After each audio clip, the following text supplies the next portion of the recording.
Hey everyone, how's it going? It is I, the real Randy Chavez. I'm coming at you today with my boy Crypto Rain, talking about the OMI is my homie, episode 44, Whale Wars, Bulls versus Bears. Everyone say hello to Dashi. Hello, Dashi. Dr. Stuff will be with us shortly. How you doing today, Rain? Fantastic. Good stuff. Glad to hear it. I know we only have you for a tiny bit today, and faceless, but you'll be back in full swing next week. Yes. Cool bean. Sweet. So this has been a heck of a week. You've had tariff wars on and off, not just between the U.S. and Europe and the U.S. and Canada and Mexico, but China and Canada as well. It seems like a global international tariff war. It is affecting the markets. However, despite that, you've had egg prices come on plummeting down. They had a spike. They came back down. Trillions have been wiped from the stock market. Hundreds of billions have been wiped from the crypto market. On poly markets, now there's a 38% chance that people are betting that we will have a recession come in. They were not clear on what type of recession, whether it was the 18-month one that hit between 07 and 09, or the one that lasted a few months in 2020, and we had that K-shaped recovery. That's if we have one at all. If we do have one and it is the latter, or I'm sorry, if it is the former and it's like 18 months, could that mean that this bull market is over and we might have to wait till 2029? Or do you believe that, like, bro, recession's not even going to happen? That's just grandstanding. That's just people trying to put fear in the markets so that institutions can go and buy more and accumulate at low levels. What are your thoughts? I think it's piling fear on a scared market already. So the best way to get tons of clicks if you're trying to sell a story is be like, oh my gosh, this recession is going to last 18 months. Even if it's not likely that it does play out that way, you will get tons of views on that. So that's what I think that's about. Like when you have to renegotiate deals, and I did real estate negotiations for forever. And sometimes you would get in, you would have to renegotiate deals. You find out information, have to renegotiate them. And Trump is in the middle of trying to renegotiate what he feels are some bad deals for the US. And it does open up possibilities of things going bad. For example, my wife and I were buying a home. We put it under contract. We have some, and even putting it under contract, she decided she really, really wanted it. And they were asking a certain price. And I was like, no, I really want it this price. So we're going to offer below that price. And my wife's like, what if it ends up selling to someone else? What if it goes? It's like, yeah, what if, could happen. So we end up negotiating a price that was even better than I wanted. And then it goes under contract and we do inspections. We find out some things and it's like, well, darn it. And so, I told my wife, I was like, well, we're gonna ask for these kind of discounts and stuff on it, or they can repair all these things. What if they don't accept it? And so it introduces this scenario of like uncertainty, like the future is uncertain. And he is renegotiating a whole bunch of deals. Now, it's possible there is a much bigger plan inside of this, that not only is he renegotiating these deals, but his goal is to somewhat crash the markets in the short term so that he can provide a solid foundation for a much larger future. Because there is this weird thing that's happening in that every 4 years, part of what makes the crypto market go crazy is the Bitcoin halving, but there's a second part of that. During the election year, usually interest rates come way, way down, which creates a refinance thing for a lot of this long-term corporate debt and even some of the US debt. Well, interest rates have stayed pretty high, and the excuse by Jerome Powell is that inflation is so high, so they're keeping them high because inflation is way too high. So normally we would have seen last year that interest rates came way down during the US presidential cycle, and you saw it come down a little bit, but not even close to way down, not compared to what it's done since 2008. So a lot of that long-term debt, which is 5-year debt, couldn't be refinanced. And this year, a lot of that stuff needs to get refinanced. So there might be a secondary strategy of, well, I need to renegotiate all these things anyway, and I'm going to go at it fairly hard, and it's probably going to tank the markets because of all the uncertainty, but tanking the markets will be a good thing because it's And if I'm laying off all these government employees everywhere, that's going to increase unemployment numbers, and that's going to put pressure on Jerome Powell at the Federal Reserve to lower interest rates. And lowering interest rates is great for the crypto market. So I think this pain, look, I'd love to say that this is going to be short term, that it's like, bounces down over 2 weeks and then bumps up over 6 weeks. I just think it's going to take longer to bump up than that. I don't think it's going to be 18 months. I think that's way, way too long. There's going to be a lot more certainty returning as some of these tariffs get negotiated out. Trump, I don't think, is asking for unreasonable things. He's just trying to level the playing field, and the playing field hasn't been leveled. So like, we're charging like no tariffs on countries, and they're charging 35% on everything in the U.S. sent to them. And, so he's saying, okay, we're going to charge the same reciprocal tariffs to them. They're like, that's so unfair. You can't do that. You're the United States. You have more money than us. You can't do that. Or whatever their excuses is. But it does like open up like, oh, this could go bad and there could be this trade war. So uncertainty in the market, stock markets crash, just some other things going on too. The stock markets and the crypto markets crashed, and haven't seen this kind of sell-off since COVID. Well, the FTX crash, which coincided also with the Luna crash, and then was followed up by Celsius and Voyager crashing. And so that tanked all the markets. And before that, it was COVID's crashed. It's like, oh, we're essentially going to shut down all the businesses in the United States and much of the world.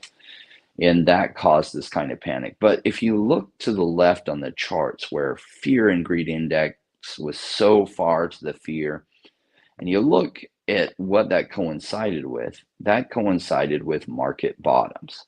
So as much as people are freaked out right now, they're like, oh, crypto is terrible. Like, yeah, it is. So what that means is definitely not time to sell, because the key principle behind making money in any investment cycle is buy low and sell high.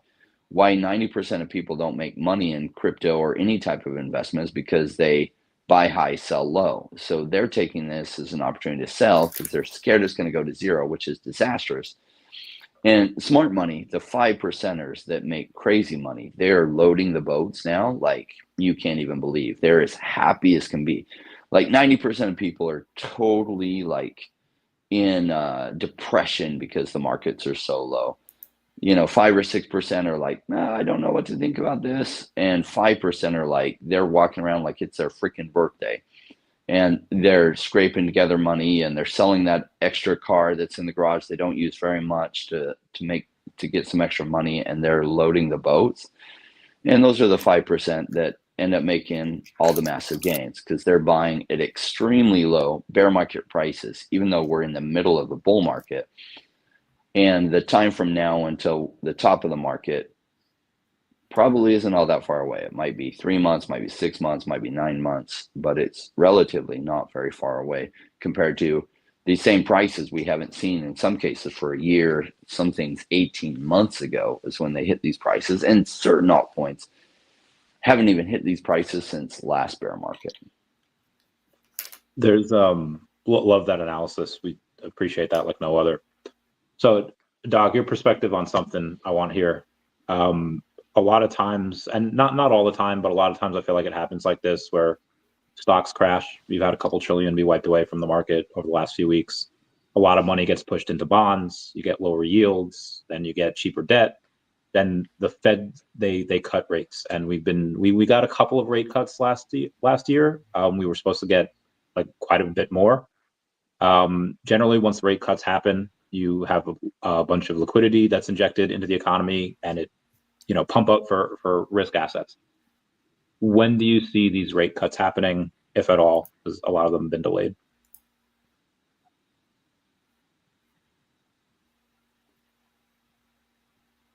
Who are you asking? Oh, I was asking Doc. Yeah, you. That's your stuff. Man, dude, I am so delayed on this. My internet is going kind of crazy. When do I see rate cuts happening? The Fed has to look at, and they're going to look at unemployment. And so there is a chance now with all of these government layoffs and things that the unemployment numbers spike. And then also with these trade wars, that could cause some concerns there. And that's when the Fed could just sit there and say, hey, like we're a little bit worried, about things. And so maybe we'll do some quantitative easing and either, like put more money out in there or they could lower interest rates. So yeah, like when that's probably going to happen, like I would expect, I would be shocked. I'll say this. I would be shocked if we don't see interest rates drop by the end of the second quarter, if not sooner with that. And I think that some of these things could be, there's a lot of ways, and Rain kind of talked about that too. A lot of this could be intentional, right? Like, first of all, Trump forcing these trade wars to kind of show like a lot of these countries that like we're getting the short end of the stick here, man, like on these deals. I mean, it is insane how much we're paying in imports compared to like what they're paying for our exports.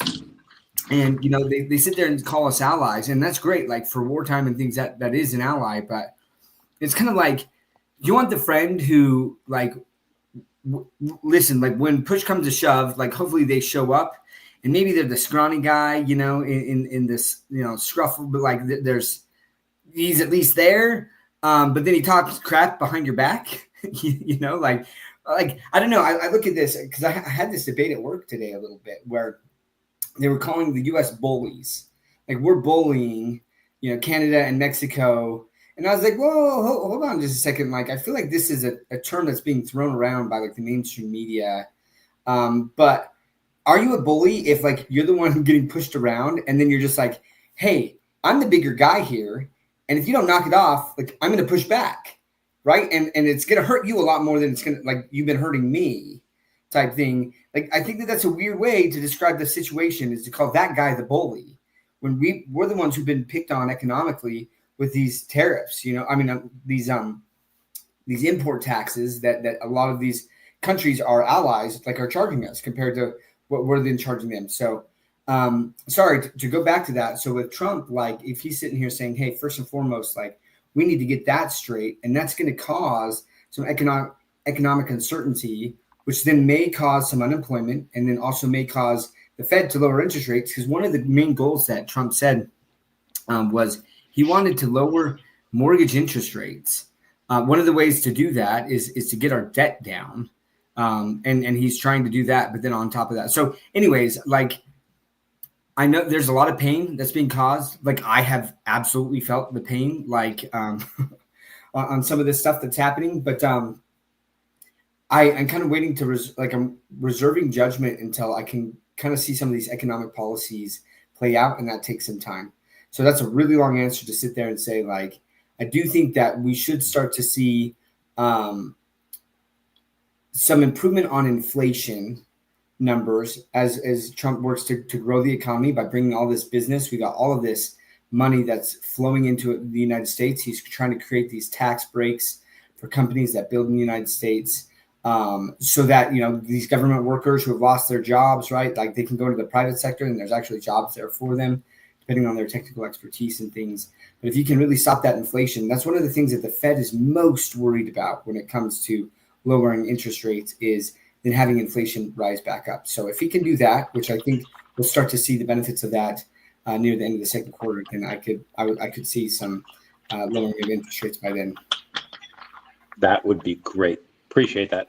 There was some funny news today where you had the Canadian Prime Minister Carney says that he will ensure that Canada's response has maximum impact to the United States, or the US is just like, we just want to make things fair. They want to have things be maximum impact. And then less than 90 minutes later, Canada agreed to suspend the 25% electricity tariffs on the US. So talk really big, and then 25 minutes later, it's like, nah, we're all good.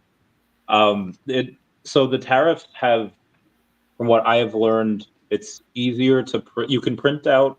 I was doing this for daCAT comic, doing some research. You can print out physical comics from China and have them shipped over to the via boat, and it is a little bit cheaper. But you run the risk of having like water damage and them getting saturated and all that, and that's not easier way to do it, although a bit more expensive, was to just print them in Canada and have them ship over to the US. But the tariffs are making that quite a bit more expensive. Which is why I think VeVe is going to have that big advantage, because a lot of people that want to, like, if physical comic books get really, really too hard for these people to go in and distribute, and you have to pass off that expense to healthy consumer, the only other way to really read some of your favorite titles is VeVe. You said add another I just got this comparison that I gotta play out. I don't know if you've seen the most recent Captain America. No spoilers. No spoilers. With the Falcon, no, this won't be a spoiler. So for those of you who don't know, though, right, like the Falcon becomes Captain America, but he doesn't take the serum, right? So he doesn't have this superhuman strength. And I watched this movie, and he's fighting, right? He's fighting the Red Hulk, and it's like, like the movie to me is like what Canada and Mexico, like that's what they believe, like who they are, right? Oh, I don't have this super serum, right? But I'm gonna stand up to the Red Hulk, right? Like, and in the movie, I'm like watching this, and I'm like, yeah, actually, like in real life, like, I mean, if you really took like the Hulk, right, or the Red Hulk versus Captain America, the Falcon, with no super serum, like he would get crushed in like seconds, right? And so I was sitting there watching this movie, and I was like, like really didn't like how like that wasn't realistic. And I think that Mexico is like, oh yeah, we're the Falcon, and we don't have super serum, but like we're gonna fight against the Red Hulk, right? And as soon as reality hits, they're like, yeah, okay, actually you destroy me. And so like you can sit there for like a second, but really when the Red Hulk goes to squash you, like you're like, I'm gonna die. And like economically, the US really could crush, right, Canada and Mexico with how much that we import from them. And it's like we can get our imports from someone else. Like we can, right?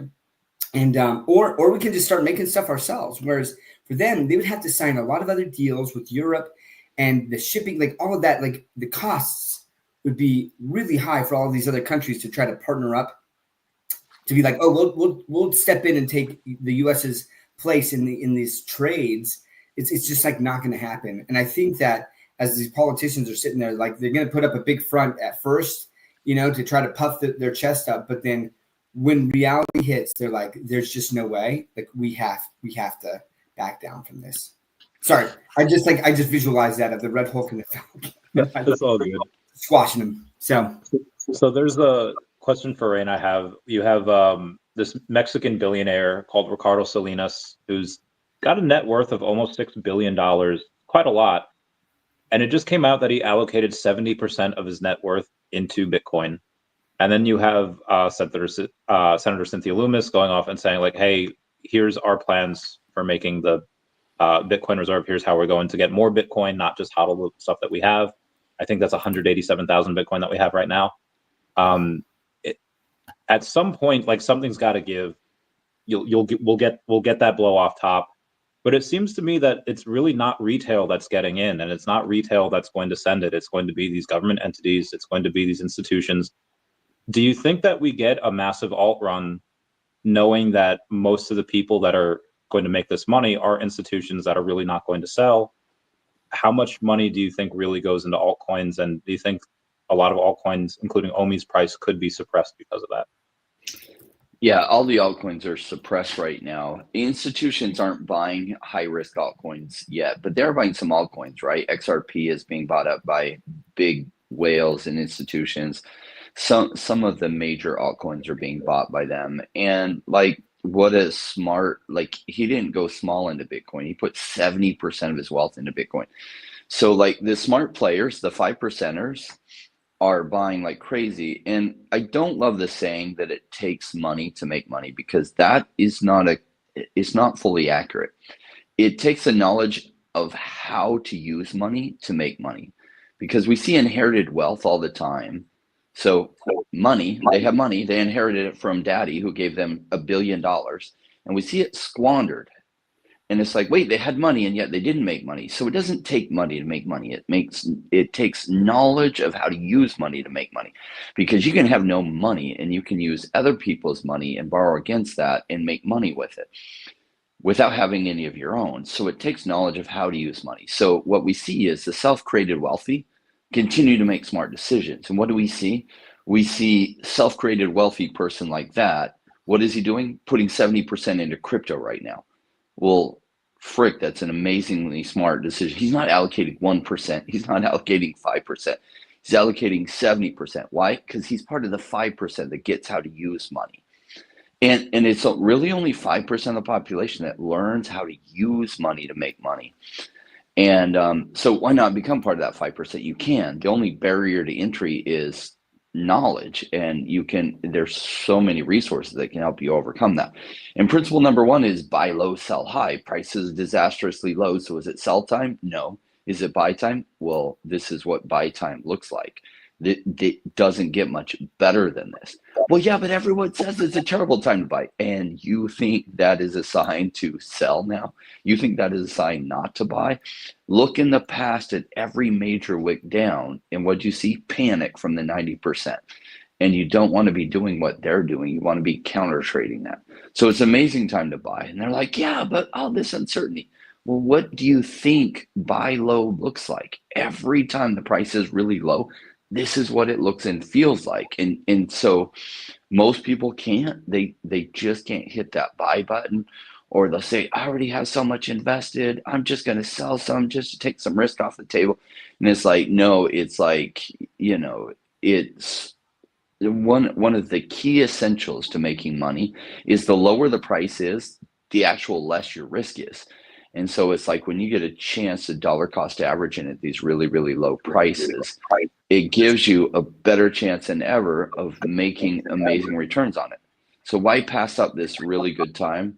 Well, some people are just going to be too scared to do that, and they're going to learn the lesson the hard way. Some people are going to sell, and they're going to learn the lesson the hard way. And some people are going to massively buy. They're going to be a little bit scared, but it'll make sense to them. Buy low so that I can sell high. And they'll do it wondering, is it really going to work? And they're going to find out that, yes, it does. It works really, really well. And what I love about this timing is, like, I didn't expect this. I put in my private Patreon chat in our private Discord that you have to access through joining my Patreon. And I said, wow, I didn't expect this much pain at this point in the market, because one of the members asked, has this ever happened before in crypto? And I was like, not like this, not this late in the bull run, not that I've ever seen. But I did only get started in 2017. And I was like, but the market can act really, really weird. Looking back to the bear market of 2018 through 2020, in 2019, there was this weird period that you're supposed to be in the middle of the bear market. And keep in mind, 2017, Bitcoin went to almost 20,000, just under 20,000. And then it corrected all the way down to 3,200. But yet in the middle of the bear market, Bitcoin went to 14,000. Because there were some weird circumstances that led to it, which there was this really, really big Ponzi scheme out of India and China led by this PhD who had credibility that like pushed this Ponzi scheme. And the Ponzi scheme was like buying Bitcoin. You had to put Bitcoin in to like, and they would pay you rewards on your Bitcoin. So it led to way, way more Bitcoin buying than there should have been in a bear market, which caused the price to go way, way up. So this exact same thing with this kind of timing I haven't seen. I've seen the flip reverse, that when you're supposed to be in the middle of the bear market, Bitcoin went way up and to a point where it shouldn't have. And then it crashed back down to 3,800 before then resuming, going back up. So we're midway through the bull market, and prices on altcoins have gone down to bear market lows, in some cases exceeded them. And that's unusual. So it's like, well, if you're asking whether this is sell time, no, not even close. Is the only question to be asking is it, are you able to buy more without borrowing money to buy more?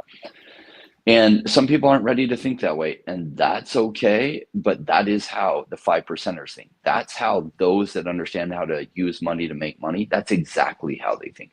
The answer might be that no, you already scraped all the money out of the couches, all the change out of your car, you put it all in, and you can't find another cent more. Well, at least you're thinking the right way. But that is the way to be thinking about it, because that's what those 5%ers do. That's what this billionaire is doing. That's what smart money is doing. Retail is selling right now. Institutions aren't. Retail is the scared ones, and retail is the ones that most of retail does. They don't think like the 5%ers yet. And those that do think like the 5%ers, they're going to be those leading the institutions in 10 years or 15 years, or they're going to have their own, portfolio that they're managing, their own, wealth fund. Thank you. That was, it definitely doesn't feel smart buying the dip and then having it dip more. And then it's like, well, ripping pasta. I've been doing that for X amount of months now. And I know it doesn't feel smart doing that, but understand what you're saying. Dr. Stuff, there is, so the tariff war, you've seen already that other companies in foreign countries are looking to go into the U.S. U.S. native-born job gains surpassed foreign-born job gains for the first time in 15 months.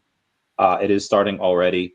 It seems that we might be going into a new taxing system where they're going to have a very low tax on income, and then they're going to have a bit of a higher tax on when goods are purchased or when anything is purchased. As that happens, you have a bunch of people that I think will likely hold on to their funds and they'll hold on to their money. Why would people go in and buy these risky assets in the near term, like supposedly in the bull market, as we're turning to hey, you'll get taxed for spending this money, specifically for OMI? Wait, walk me through. I don't understand what you're saying about these taxes. Like, what are you referring to? Referring to being, I don't want to say no longer being taxed on income, being the tax on income being cut drastically down, and then being. Are you talking about Trump's proposed tax cuts, or like what are you talking about? Yeah, but I mean that's part of it. Yeah, I mean obviously you have the stuff that's floating around with the flat tax. I think it was 8% that he was talking about as a flat tax on that. The firing of, I don't know, like 90,000 IRS employees, because you're not going to need these incredibly complicated tax code for that. You're just going to need like, hey, whatever you grossed, pay 8% on, and that's a low tax rate. And then they'll tax you, I think, more on the goods that are when you spend the money on the goods that are provided. So I feel like in that type of scenario, people will want to hodl more, and they'll be like, well, I get to keep it, and if I spend it, then I get taxed, and then you'd likely want to spend that on just normal goods and services, and just the idea of spending it on risky assets, specifically stuff like OMI or altcoins. Just how do we go and overcome that obstacle of getting people to buy the token? Well, I mean, first of all, this is a huge hypothetical, right? Like we don't have a flat tax yet. We don't have what I would call like a luxury tax, or like kind of is what we've seen in the past, where you might get like a higher percentage tax on luxury items. So in that hypothetical situation, like it's going to be a paradigm shift for everyone. Like, I mean, the entire country, you got to think about, like, all of a sudden, your effective tax rate, like there's no such thing as an effective tax rate. It's just like a flat tax. You're going to have a lot more money to spend at the end of the day, right? All of a sudden, like your paycheck is bigger. And so although I don't know, the thing is, and this is actually one thing that I love about Europe that I hate about the United States, like is that we see the price before the tax, whereas in Europe, you see the price after the tax. And I think that they could change that, right?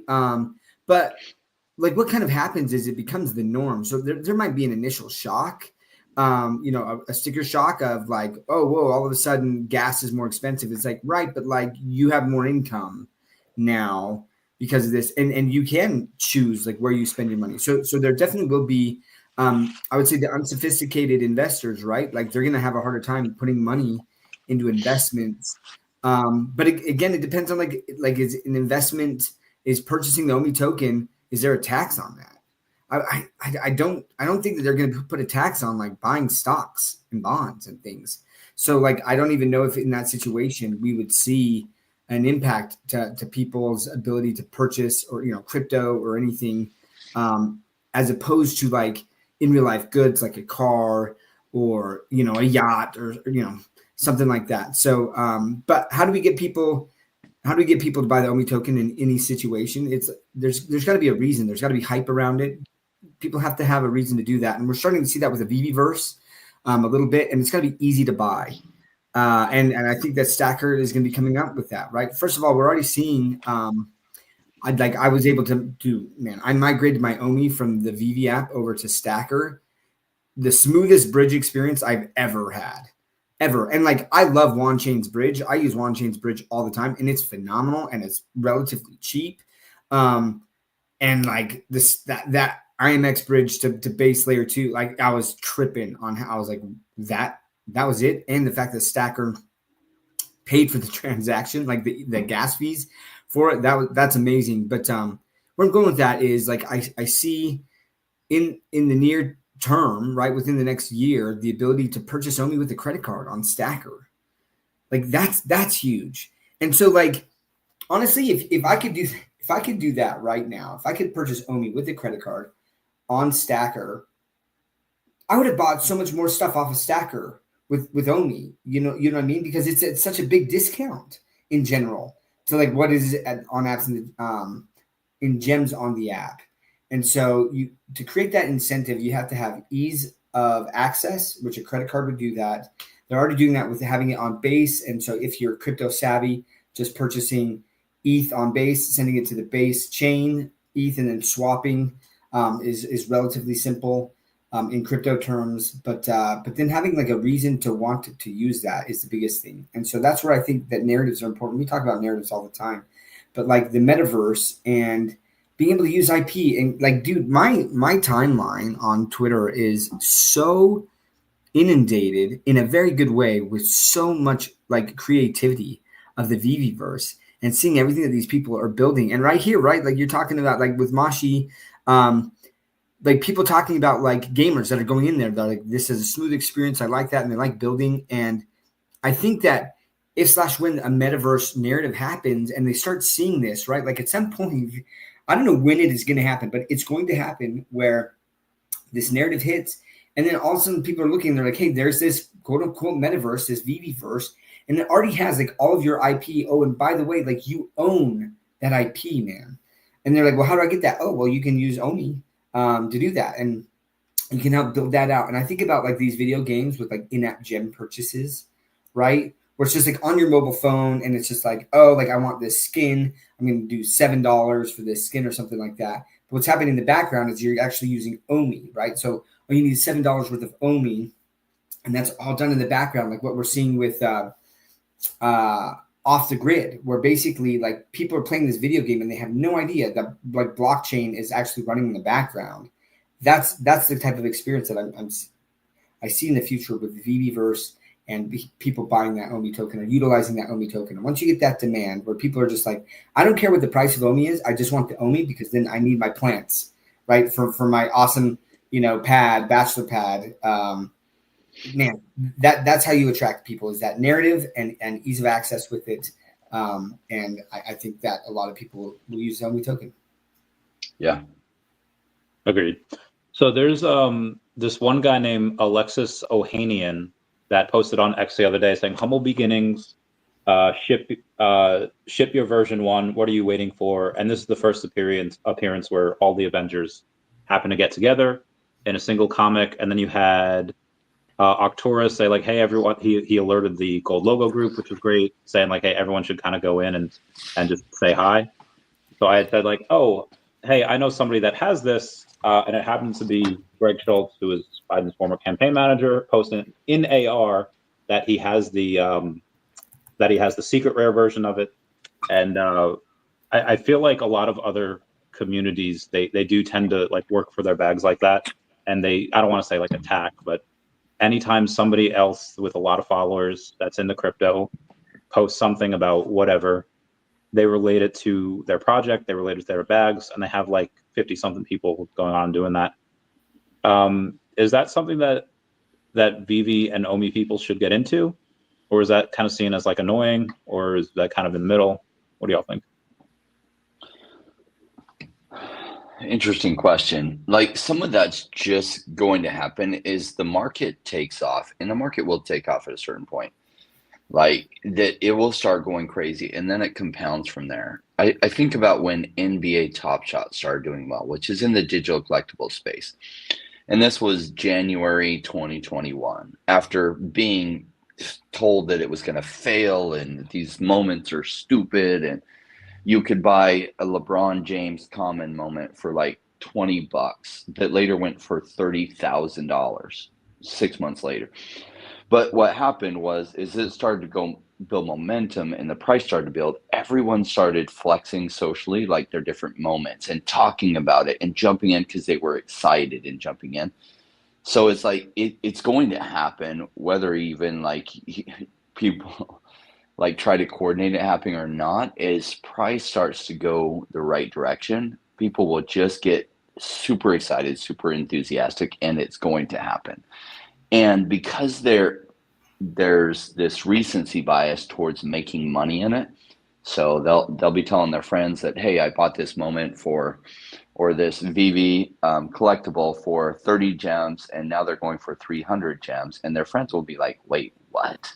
You bought for $30 worth of gems, and now it's going for 300? Tell me about it. So their interest goes high, and then they'll buy something, and then they'll be showing all their friends what they bought. So it's why green candles bring bigger green candles. And it happens when energy is going up towards like whatever thing is going up. And we're not there yet, but that is going to come. And, I see the comments like, oh, no, I don't know if digital collectibles is going to hit this cycle. It is going to hit this cycle, and it's going to hit really big. We're just not at that time frame yet.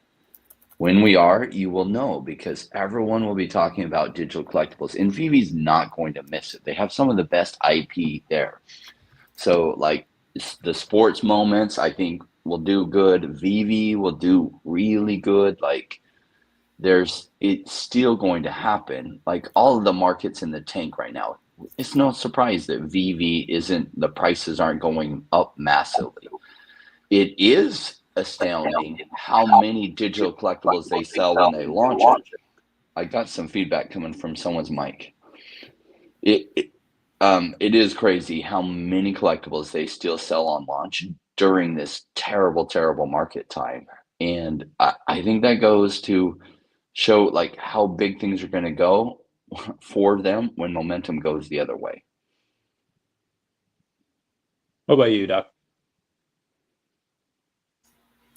Shoot, I was looking at the chat. What was the question? I was counting on you. I forgot what I asked. Oh, well, on to the next. Okay, next one. Shout out to everyone here. You guys have been great. Wes says, even if 1 billion OMI was burned annually, it would take 100 years just to burn 100 billion OMI, which is about a third of the supply, which is a lot. Wes has, a matter of factly, stated with much confidence that OMI's supply is too high, and I've tried to tell him multiple times that it doesn't really matter what the supply is. It only really matters what the market cap is. What can you, maybe if it comes from somebody different than me, it might sink in. How do you feel? Are burns that important? And is supply that important? As long as is supply that important, and how important are burns? I mean, supply is important, like in the overall equation, because it's part of the equation that gets to market cap, like you said. And so, like my response, I just said it's all about market cap for the crypto investors. So, like investors, savvy investors, they do look at market cap. That's a big deal to them. What's the price at already, right? Because then they're going to compare it to something like Bitcoin or some of these other like larger blue chip tokens and say, like, could a token like this in altcoin ever hit something that high? Probably not, right? So where's it at in comparison to that? So market cap is very important, right? But and supply is part of that equation, right? It's the market. I mean, the supply of the token versus the price. Price is the other one. And retail investors, you know, like I remember one of my friends, she reached out to me and was like, hey, like I want to get, and this was several years ago, but like I want to get into things. And I heard about this token Shiba Inu, and I've heard that the price is great, right? You know, she didn't ask, like, how many tokens are there in Shiba Inu, right? Like, what's the market cap? Like, she didn't ask either of those. So you have the savvy crypto investor, right? And they have a lot of money. You got some whales, and they're going to look at tokens like that, and they're definitely looking at market cap. But then the average retail investor, it's like, what's a good investment? And really, their idea of a good investment is something that's already gone up a lot, or that is in the narrative right now and it's hot, and that's what they're going to buy. And there's a lot of retail investors. And that's why I talk about like the ease of access. People need to be able to buy OMI. And I mean, truly, whether it's buying OMI with a credit card on the VeVe app, like even better would be to have OMI on Coinbase, like the actual Coinbase. Like that would be huge, because that's where most people, at least Americans, are going to go. Is they're going to go to like a centralized exchange, and that's where they're going to buy that token. So Wes, for me, like it's not about the supply necessarily; it's the market cap and the price. But the burns are important, and even in the long term, very important, because again, as you burn those tokens, then there's less supply that goes against the price, right? So the market cap either drops, or that people continue to buy because the supply is going down and keeps the price up. But burns also create a narrative, and I think that that's important actually for hype. Like when you talk about like, hey, there's this token and it's deflationary, right? It's getting burned. All these transactions burn more. That becomes part of the narrative, which can be very important for price action down the line. Thank you. On the, I want to address this supply thing, because I've heard that concern a lot of times. And yeah, for those that are just listening, Wes says Randy doesn't understand that the less supply a coin has, the more it is worth. Randy, you can speak for me on this one. Go. What is your answer and retort? Okay, so I think they have right around the sweet spot in supply. And so like one of the great examples of number of tokens being really, really huge, doesn't matter to the downside, is Shiba Inu. The number of tokens, I think, is in the trillions. It's crazy. The price per token is like extremely low, and people would buy it and being like, man, I was able to get 1 million tokens for like $10. It's the best ever. Now, having too few of tokens is actually a huge problem, because there's this new person coming into crypto thing that they just don't get it. And I realized this over time. So it's in the bear market and early bull market of 2021. So like January 2021. And this guy that had been investing in real estate, he was a really savvy real estate investor, and he had been investing in stocks for 20 years. And he was new to crypto and trying to wrap his mind around it. And he had access to Voyager, and he had access to Coinbase. And he'd be like, oh my gosh, Rain, guess what? I bought a whole bunch of this token. And I was like, why did you buy it? And he said, because it was under a penny. And I was like, you bought it because it was under a penny? Yeah, I was able to get so many. I was able to get 100 for $1. And so I put like $1,000 in. I was able to get 1,000. I was like, what do you know about it? He's like, nothing. So why did you buy it? Well, because it was under a penny. Okay, so let me explain this thing to you about market cap, and market cap matters and stuff. And he's like, oh, okay, I get it. 3 weeks later, hey, Rain, guess what? I bought a whole bunch. This one was at half a penny. I'm like, what the F? This guy is a sophisticated investor in all these other realms. When it comes to crypto, he's just being completely stupid. Oh my gosh. Like, you bought what? You don't even know what it does, because it was half a penny, because it was so cheap. So there is a thing, if you have too few of tokens, your price seems too high. I wish that was the only conversation I had like that. But what I realized is you have to build your token supply based on people's incentives when they come into the market. And if your price per token, because say they had 1,000 tokens of OMI, total 1,000 tokens for OMI, Oh my gosh. So that means every token would be what, like $100 right now. Let's just say $100. New people coming in and be like, that's just too expensive. Even though you could buy a fraction of a token and it wouldn't really matter. You just buy a fraction of a token. It's the same amount of money you're putting towards a market cap. So many people wouldn't buy it because, oh my gosh, it's $100 a token. That's way too much. Or no, I guess it'd be if there was maybe a million token. What do I say? How many tokens? But like their market cap's what, 80 million, 100 million right now, maybe more. But the price would seem, yeah. What's the market cap right now? It's like 70-ish. 70 million. Yeah, so if there were even a million tokens, it would be $70 a token. And people like him, even though he was experienced in so many ways, they'd be like, I'm not going to buy OMI. It's too expensive.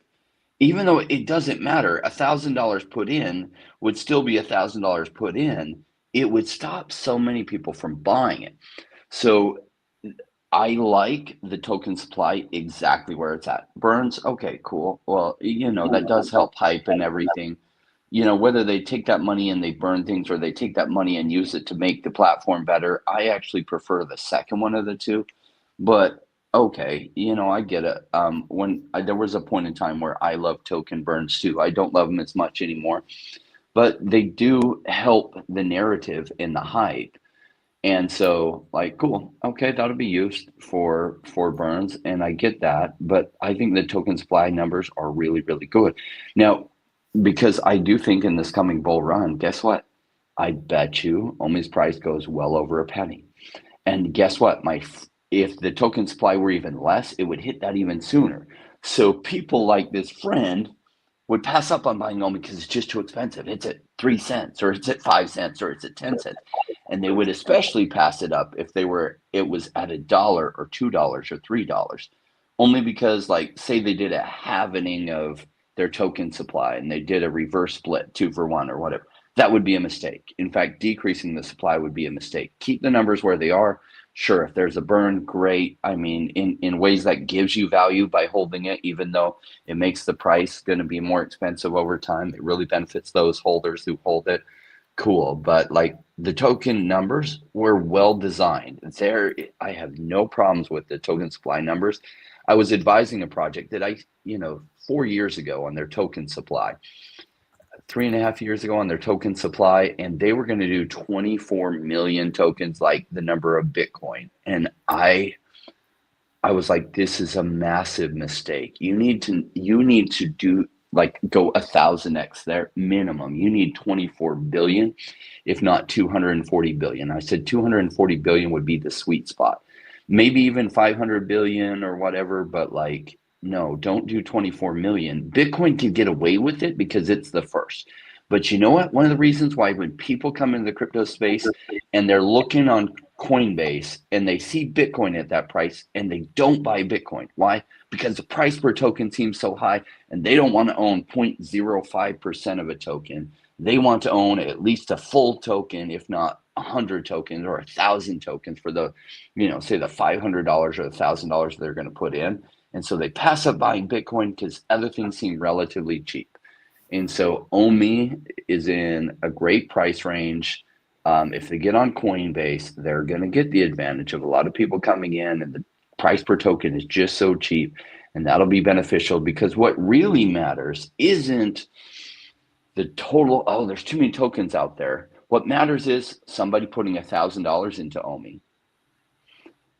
That's what's going to pump the price over time, is when people are looking at it and they're just putting in $1,000 here, $100,000 there, $50,000 there.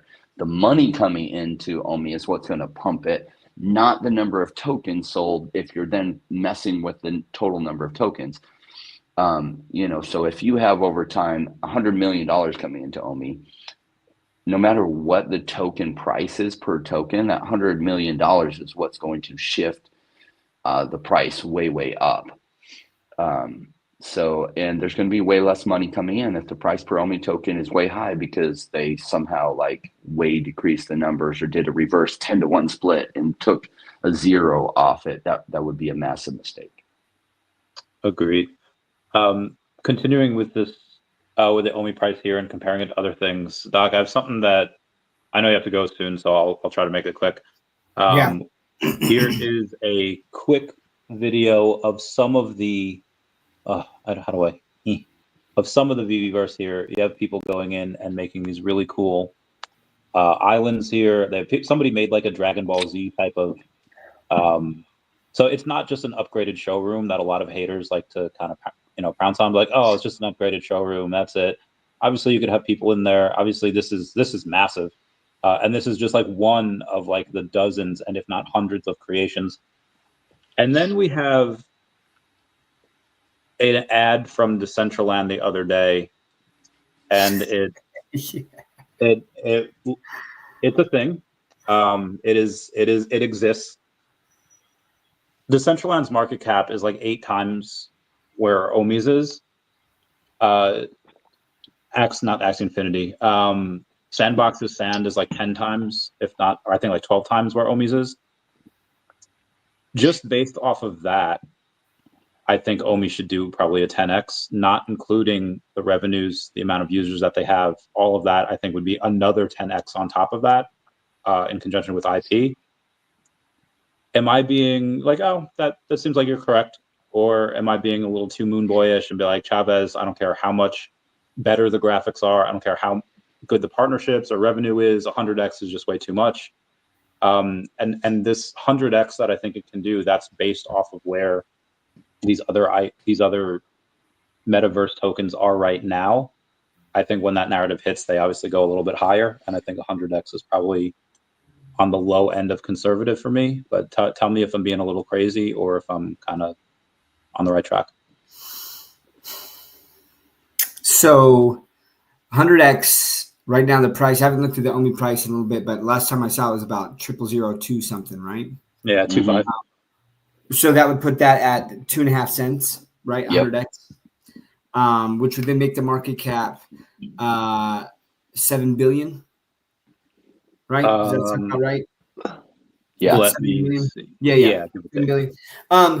It's not out of the realm of possibility. I think one thing too, like, and it's been a long time since we kind of debated this with like Danny DeBoll, right? But like, he's like 7 billion. That sounds like a lot. But I think what happens is people get into recency bias, right? Where they're looking at like what the price is now, not like looking historically at like what the price was when like a Bitcoin when it was relatively low, and then where it got to and where other tokens in relation to that got, and each cycle how it gets higher and higher, and the market caps of all of these other tokens get higher and higher as well, right?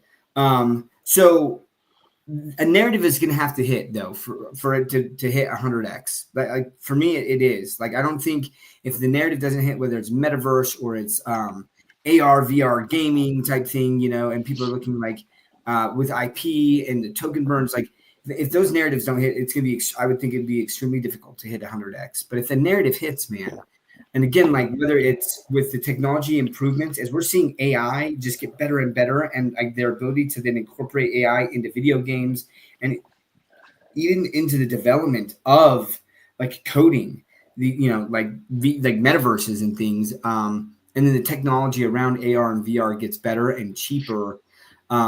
It's not a question of like if it's when people start just going more and more in the digital realm, but.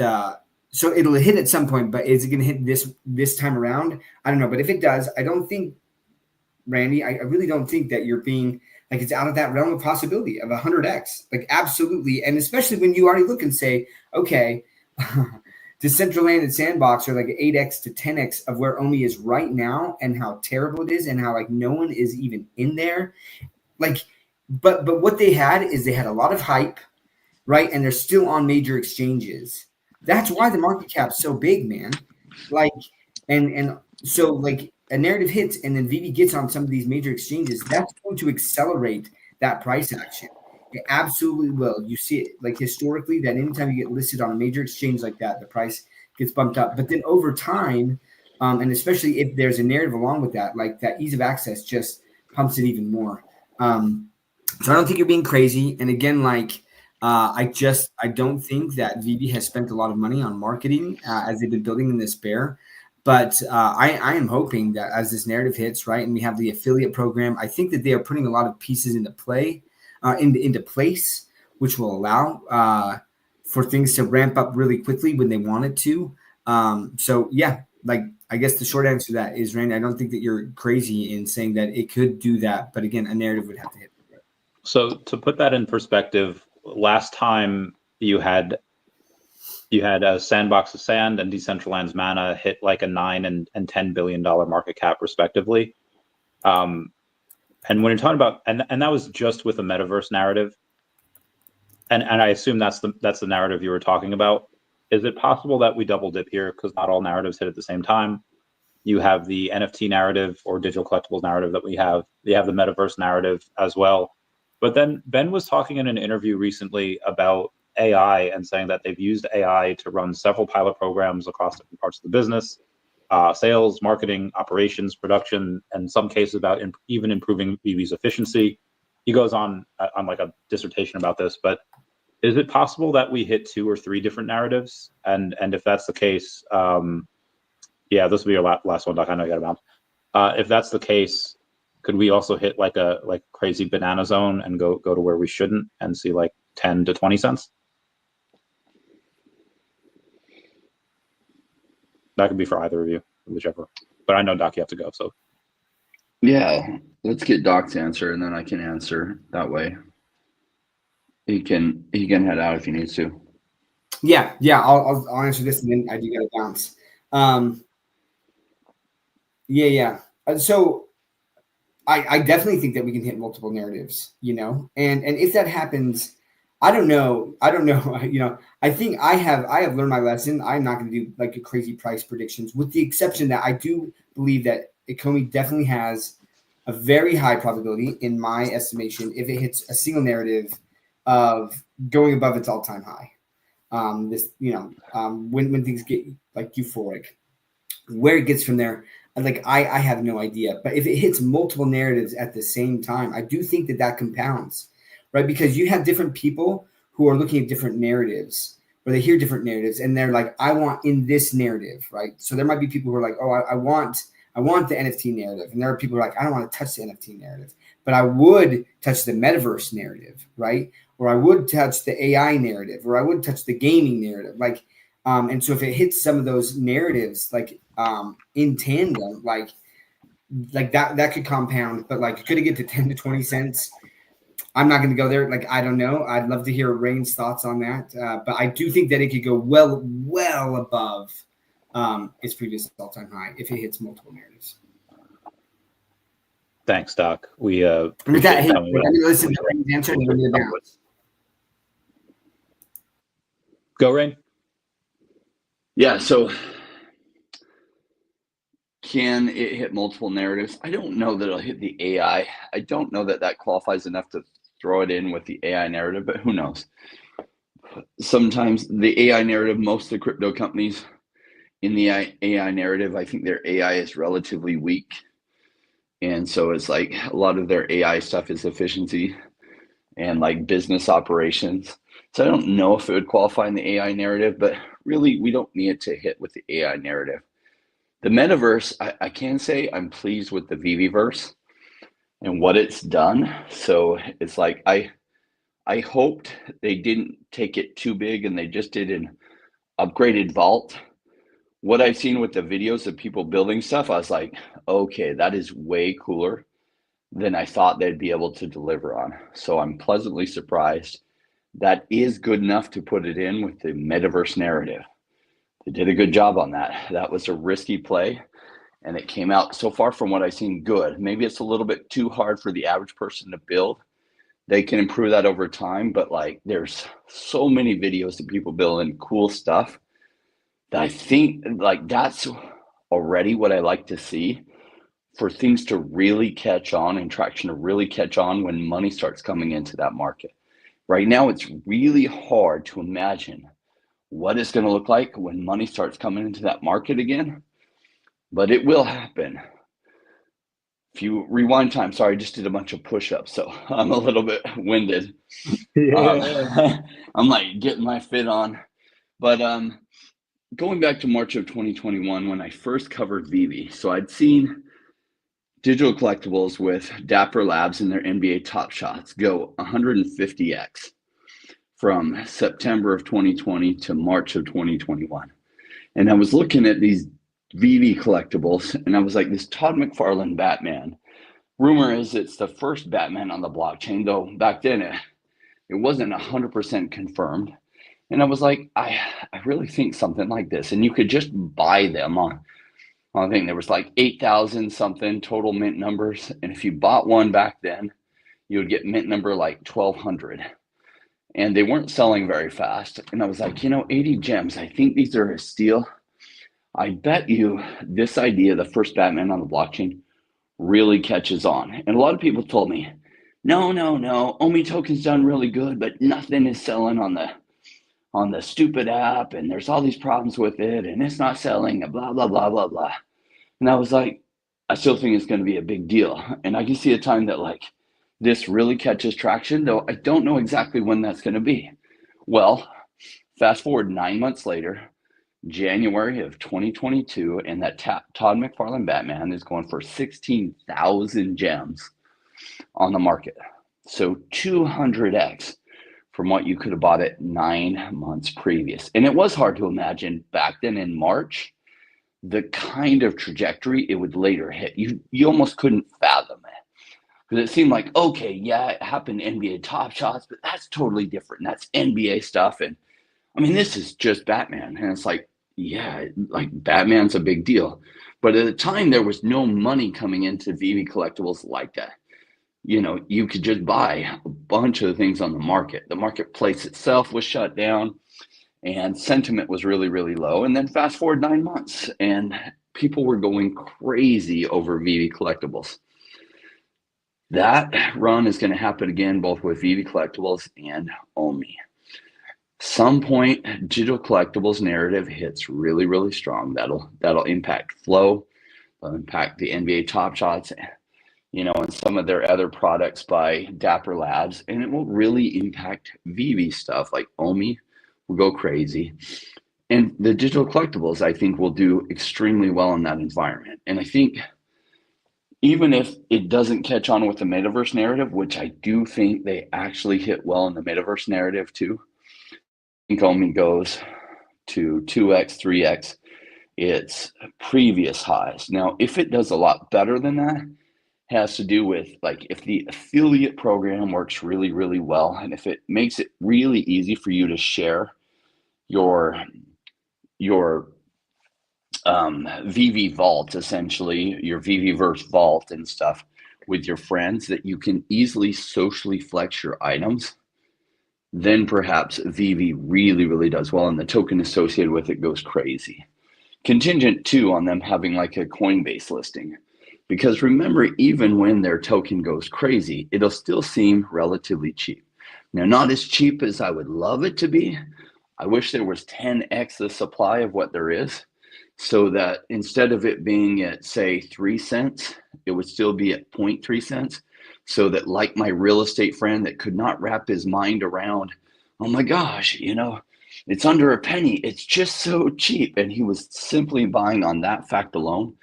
There's a lot of new people to crypto that buy on that fact alone, and they buy off of just Coinbase. So if OMI's listed on Coinbase, the cheaper that price per token seems to people, the more they're going to buy it, even if they don't even know what OMI is. So they'll come in and they'll load up on it, especially those like what we saw about OMI in 2021. Is that OMI, like people can wrap their minds around OMI and these digital collectibles enough to buy the token and FOMO into the token. So I do like that it can catch some major traction with people being like, oh yeah, it's associated with digital collectibles, and then throw money at the token. I just hope to see them on Coinbase someday in the future, so that as people are coming in the US, which is where a bunch of the money is, they can just go right on Coinbase, throw a bunch of money into OMI. Oh yeah, it's associated with Batman and Marvel Comics and stuff. Okay, I want a bunch of that. And they can load up as much as possible. And then maybe we see higher than like, say, 4.5 cents or 5 cents, and we see something like 20 or 30 cents. Who knows? Could it go higher than that? Yeah, we'll see how it plays out. Like, really, like, would I start taking profits at like, yeah, I start taking some profits at 2 cents. Why? That's almost 100x from here. So, like, you don't whine in the bear market about the profits you started taking a little bit too early. You whine about you not taking any profits, and now prices are down 95% from the highs. So agreed, and thanks for that. There's this weird thing. I don't know if you've ever seen Angels in the Outfield, where George Knox, I forget who plays him, manager of like this horrible baseball team. He's like, there's a thing called talent. They don't have it. Talking about his baseball players, and there's this thing called I don't know what to call it. Whether it's common sense, whether it's just people doing their due diligence on do your own research. But a lot of times, I think the reason why certain tokens go to where they shouldn't is because you have a misunderstanding of market cap. You have this notion of it can go. A lot of times, I think market caps go to billions or tens of billions of dollars, not because it should, but because the people that hold it honestly think it will, and there's enough of those people that it does. And you have OMI 100B says, I've been buying 50 million OMI every single week and will continue to do so. Memes have been exhausted and the degen world is traumatized. If and when we enter the banana zone, NFTs and utility coins will prosper. NFTs will have its time and VeVe will do very well. If and when the narrative hits, I think OMI can hit $100 billion market cap. It's about 30-ish cents. If everything aligns. People think it's absurd, but it's possible, very possible. I'll agree it's possible, especially if we, like you said, we get multiple, if we hit at least one narrative of digital collectibles or metaverse or both. And then if we can get something like Pokemon, we get these exchanges, we get these ease of access. I definitely agree. But also, again, this is this weird time where now that crypto is in kind of the hands of these institutions, we tend to follow the stock market, and the stock market's been ripping the last few years. And now we might need to trade sideways for a bit. Now we might, like, I don't know if this traditional bull market and banana zones are going to happen the same way that has happened in the past. I would love it though. I'd love it if it got there. I know you said your take profit point, you said sometimes might be on 2.5 cents, depending on what happens, what we think we can go. Yeah, I would take my initial out plus a little bit, maybe double my initial. So I wouldn't take major profits there, but I would absolutely take some profits there. Why? You just never know. And do I hope it goes much higher than that? I hope it goes much higher than that, but you just don't know how it's going to play out, right? So you don't know where the bottom is. Like, I thought OMI was a pretty good buy at 0001. Well, guess what? It's 75% down from there. Okay, it's an exceptional buy at this, but like if anyone thinks that even experienced investors who make lots of money from crypto has a magic crystal ball and knows exactly where the bottom is, you're as wrong as you can be on anything. Same is true with the top. You don't know where the top is going to be. And sometimes the narrative hits just right and it vastly exceeds your expectations. And sometimes it underperforms your expectations. So it's like unless Bumper realizes their potential and allows like OMI and other things to be bumpered, the only other strategy is to take profits along the way. And because you don't know where the top's going to be. And the problem is, if you don't take profits, you might end up taking a huge ride down before you realize, oh my gosh, bull market's over. And by then it's 70 or 80 or 90% down from the top. And you're like, crap, I'm barely ahead of what I invested 3 years ago. So the only way is to take profits at tiers on the way up, because you don't know, will it go to 10 cents? What if it does? But your take profit zone was 11 cents and went to 10 cents, and it bounced down to like 1.5 cents within 3 weeks, and you just kept hoping it would rebound. It never did. Now it's at 1.5 cents, and you sell some there, and then it goes down to like 0.5 cent, and and it's just like, oh crap, I missed all those potential gains. And it's like, that happens so much. So you don't know where the top is going to be. So you just have different tiers. And later you end up kicking yourself. You're like, man, if I hadn't sold here, it went 5 times that and I could have got so much. Yeah, that's another problem when like buying the bottom, you end up buying thinking it's the bottom and it's not. You find out the bottom of it is a lot farther down. You're like, dang, that's just like a problem you're going to continually run into as an investor, is you don't know exactly where the bottom is and you won't know exactly where the top is going to be. That top could be $1. Now, is it likely to be $1? No, it is not very likely. It could be, but it's not very likely. Everything would have to come together just right for the OMI token for it to be $1. So yeah, will it come together like that? Probably not. It could go to 50 cents, but also not probable. Probability range is like 1.4 cents all the way up to like 15 cents, maybe 25 cents.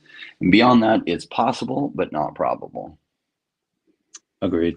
So there's Bitcoin BMW says, OMI not having a white paper is a big red flag for seasoned crypto investors. Just as anyone that's been around for longer than 2 cycles. I feel like he's putting a lot of words in a lot of people's mouths here, but what are your thoughts? Are the ideas that OMI not having a white paper, is that something that is a really big deal, or is it better to not have a white paper because, as we've seen before, the stuff that you put out that you want to do, and then the SEC comes down, then you have to pivot. That does create FUD. So what are your thoughts here? It's not a big deal. Would it have been a big deal in 2017? Yes. Is it a big deal now? No. Did Pudgy Penguins have white paper for their thing, Pengu? I don't know that they did. Half these meme coins that went to crazy market caps don't have a white paper. Seasoned crypto investors, white papers were really big deals in 2017. But what they really want to see, what seasoned investors want to see, is that they have a business plan and they have a minimum viable product that's working. And they not only have a minimum viable product, they have a viable product that actually is out making them revenues and stuff. So that overcomes most people who are looking deeper's concern that, wait, there's no white paper. Oh, wait, they have a viable product. They have partnerships with Disney. They're selling these collectibles. They're making, hundreds of thousands of dollars in a month, sometimes selling these collectibles. And okay, cool. I got it. Yeah. Viable business, massive IP, selling these collectibles. Cool. Would anyone not buy Flow if they didn't have a white paper? No, it wouldn't stop people from buying Flow token either. Okay. You see NBA Top Shots, NFL all day, UFC Strike. Oh gosh. Okay. People are buying these, trading these. Okay. I'm good. Agreed.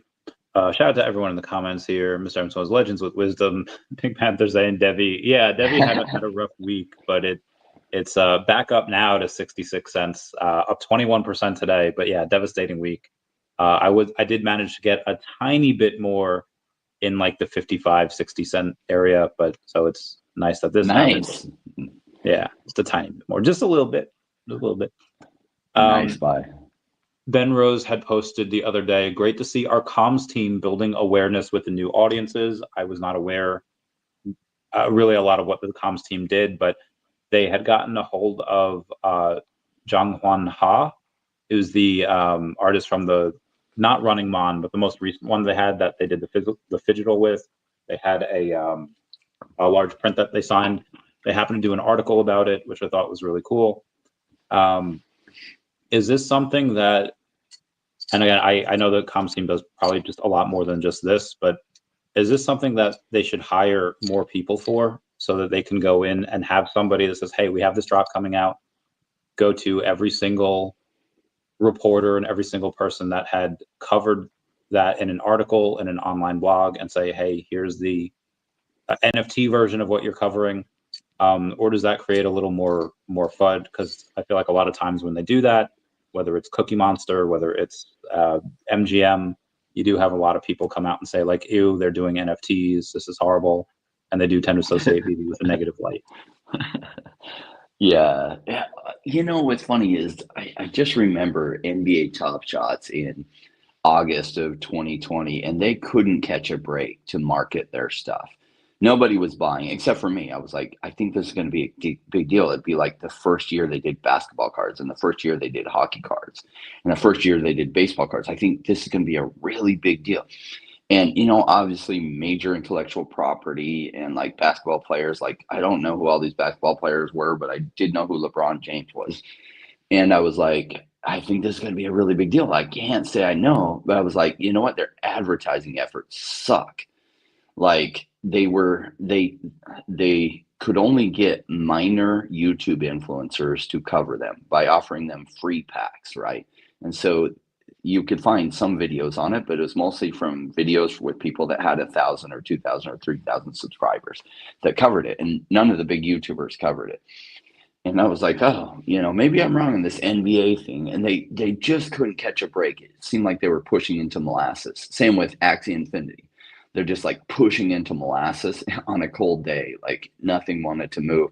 And they're like trying to get on Discords and stuff and trying to get YouTube coverage. They just, nothing's going right for them as far as like they put this money into marketing, and it just felt like flop after flop after flop.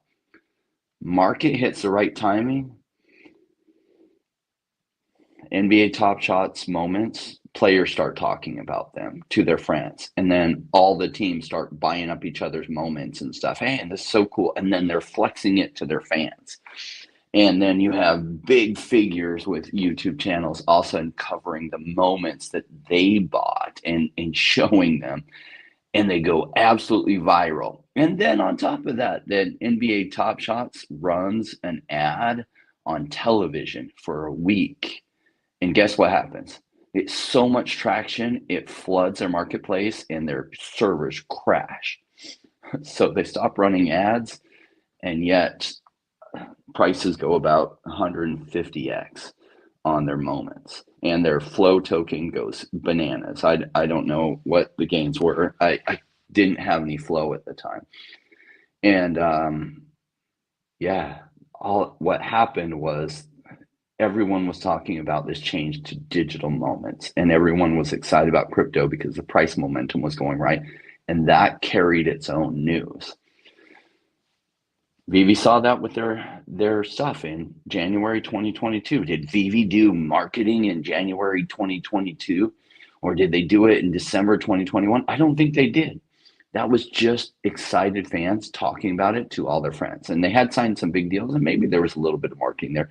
But mostly that was word of mouth spread because crypto was cool because prices had gone up so much on so many things, and NFTs were cool. So it's like NFTs will be cool again when all of a sudden the money is coming into them. And that's just how cycles work. I remember in much of the United States and Canada, real estate was like, it was like a swear word in 2010. The deals were amazing, like prices. I knew a guy that, you know, he had a decent income, but he was buying homes in Phoenix, Arizona, in the outskirts of Phoenix, Arizona, that were just 5 years old and they'd been foreclosed on. He's getting them for $50,000. Previously, they'd sold for $250,000. He's getting them for $50,000. So he had a down payment on them of $10,000, a $40,000 mortgage, and he picked up 20 of these over 2 years. Well, then later these homes went to like $250,000. But like back when he was buying, everyone's like, real estate sucks. I hate real estate. Just like they're saying about NFTs. Oh my gosh, NFTs scam, sucks. And that's what they're saying about real estate. And when you're saying that, that's buy time. What are they saying right now about crypto? Oh my gosh, crypto's so down. It's buy time. It is not sell time. Sell time looks like when you're hearing the opposite. Oh my gosh, NFTs, I didn't realize how cool they are. I thought it was like messing up the whole planet, but I found out differently. Why did they find out differently? Because prices were pumping. It got their attention. They looked deeper and thought, oh my gosh, NFTs aren't killing the planet. I was fed a bunch of bullshit.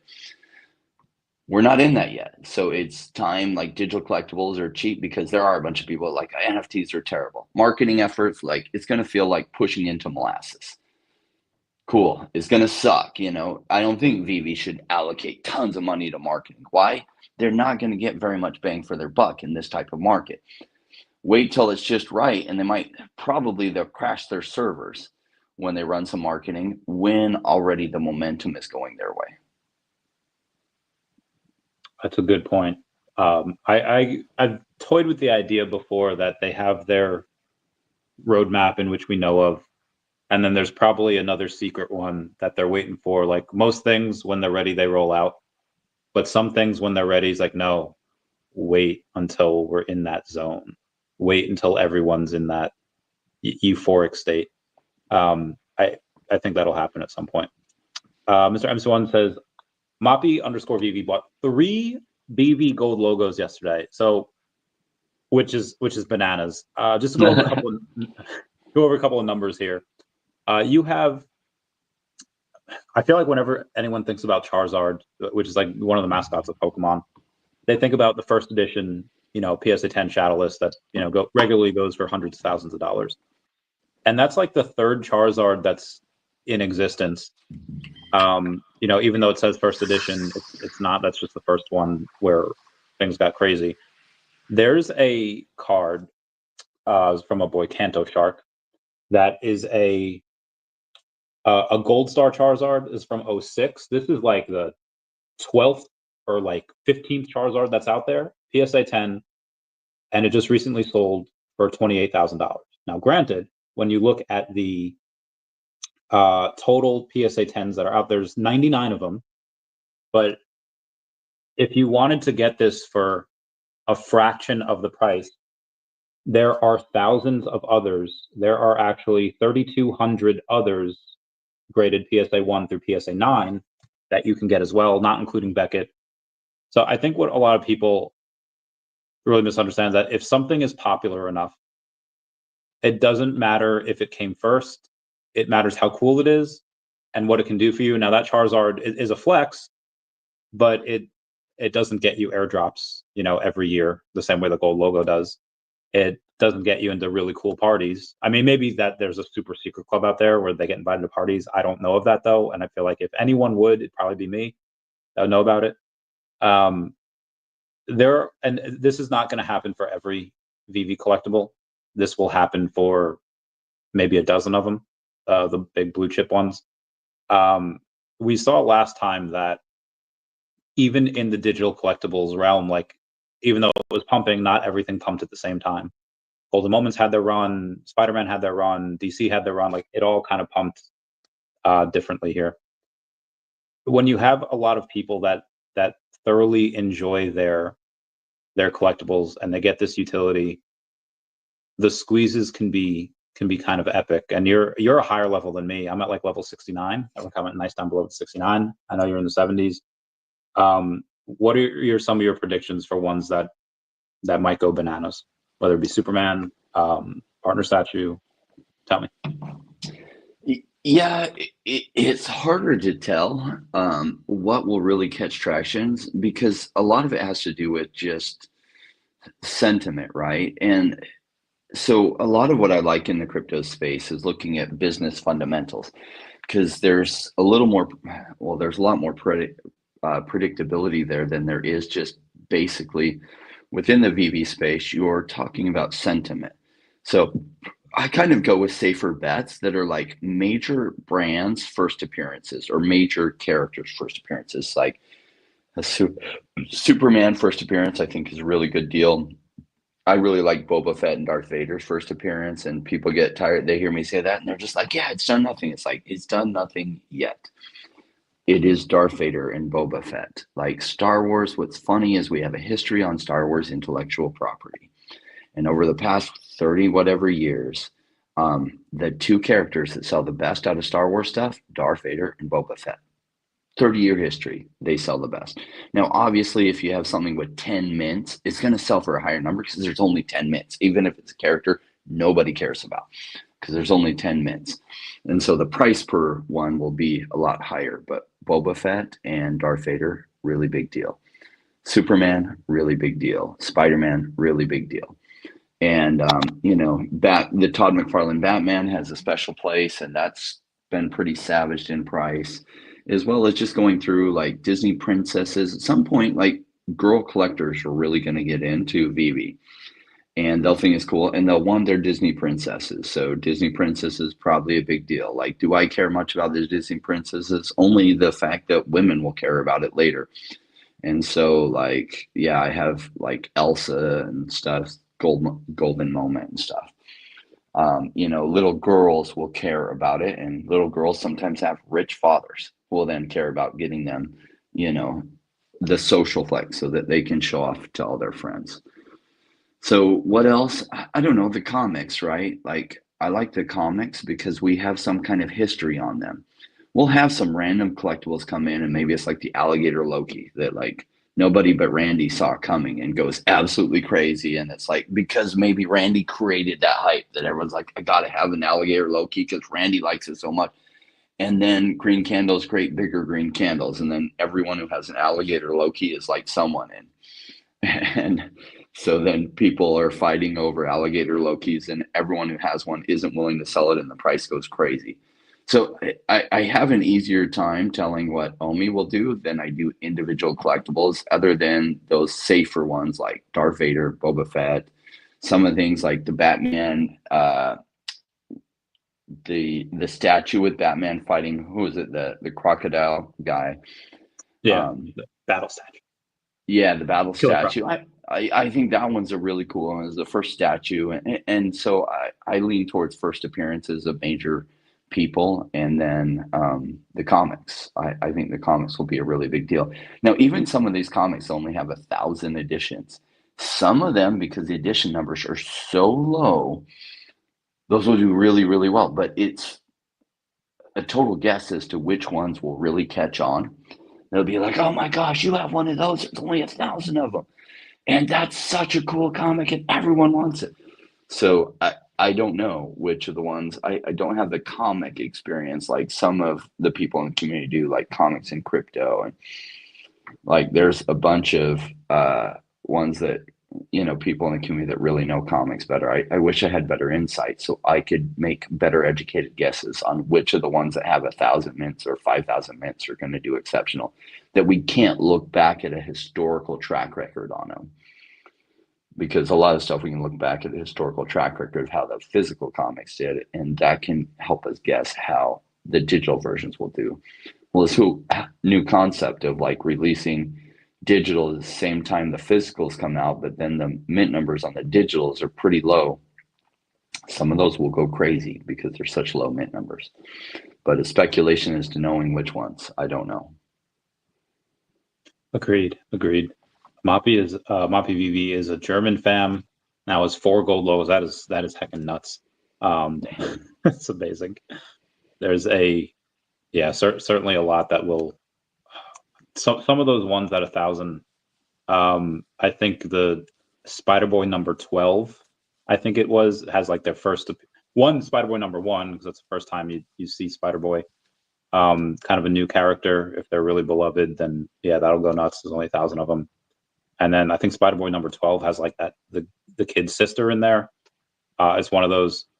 But yeah, on we're going about 90 minutes here. Anything you want to go over before we depart? Congratulations to Ire Blues, who sold his Disney Gold Princess for $16,000 after getting on the drop for $60. Good timing on that. He got mint number 45. I assume he's talking about what one? Elsa is probably. I'm gonna guess Elsa. They started number 41. Yeah. I got number 42 Elsa on the drop. So I'm still holding it. Yeah, that's the only really low mint number I've gotten the whole time. One of my community members in my private Discord has like the number 42 partner statue or something. And he got it off the drop, right? And I'm like, oh man, that was a home run. So he's still holding on to it. He's like, what do I do if I get an offer for like 500,000 down the road? I was like, take it. Yeah, but it could go to 2 million. I was like, it could. 500,000 would change your life, because he's not even very old. Like he's young, early 20s now. And it's like, if you took that money and then diversified it into a bunch of other things, you would be able to diversify that risk. But I think there will come a time where he will get those kind of offers for it.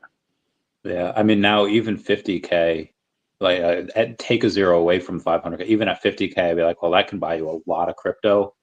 And assuming we don't have this recession, or even if we do, and it's, you know, a small one like it was for the pandemic, and we have a K-shaped recovery, that could be worth a lot in by the end of the year. So I mean, I would do that, but maybe I'm a little more cold-hearted. I don't know. For the Yeah, right. I think if it practical, right? Like in this type of thing, if if somebody offered me, and Elsa's just not worth as much as the partner statue, it just won't likely ever be. It is special, but if you can then roll that money, the partner statue, if he got 50K and he rolled that smartly into some other things, he'd be well positioned for this coming bull run. And he's fairly young. And so like 50K well positioned in the crypto space could easily turn into like $1 million to 5 million because of how punished all prices are. And $1 million to 5 million then sets him up well if he takes profits and sits that on the sidelines till everyone's screaming about how terrible crypto is again, and how horrible it is, and it's the worst. And then redeploys it, he can turn it into 10 to 100 million, in the coming bull run that probably will follow. Yeah, there's I mean, for me, everything's for sale for the right price. Heck, Dashi would be for sale for the right price. You may get somebody offering pretty big on Dashi coming bull run. You have a whole bunch of crypto fam and the VeVe fam that is like flush with cash after taking smart profits. They might be like, Randy, can I buy Dashi for 50K? And that's the thing, like in a bull market, I'm not going to need those funds. I mean, now 50K, yeah, I'll do that right now. In the bull market, you'd be like 50K. Well, I just spent 50K on food for the month. Yeah, exactly. I will say though that I will do a big transaction. Looking to do it on Stacker, I think end of April. Really have to see though how big this tax bill is going to be. So we'll see. I'll keep everyone posted on that in the next 6 to 8 weeks. I'll keep y'all posted. But that'll be it for today. We'll talk off camera for a bit. Yeah. Thanks everyone for stopping by. This was awesome. Everyone say bye-bye to Dashi. Bye-bye Dashi. Even though I just threatened to sell you, but it's for a good cause. So then I'll